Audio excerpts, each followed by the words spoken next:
Визер Скопски маратон најави уште едно повисоко ниво на манифестацијата, подготвувајќи се да го одбележи својот 15 годишен јубилеј.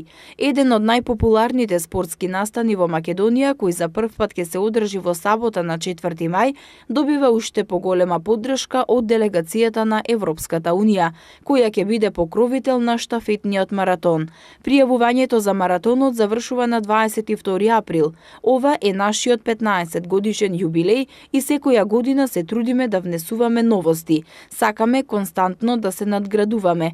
Оваа година, благодарение на поддршката од делегацијата на Европската Унија, се организираат и бесплатни групни тренинзи кои почнаа на 28 март. Унијата е и покровител на штафетниот маратон ЕУ за спорт, кој оваа година има нови медали.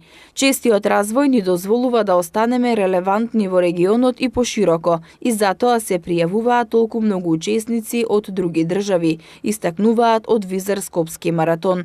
Патеката е измерена од представници на Меѓународната атлетска федерација и на Светската асоциација на маратонски трки, со што Скопски маратон го обнови сертификатот за точност на патеката. Визер Скопски маратон и оваа година ќе ги содржи трката на 5 километри, полумаратонот, маратонот и штафетниот маратон. Пријавувањето за учество завршува на 22 април, а стартните пакети ќе може да се подигнат на 2 и 3 мај во просториите на Парк Хотел и СПА. Минатата година околу 10.000 учесници од 51 држава настапија на Скопски маратон.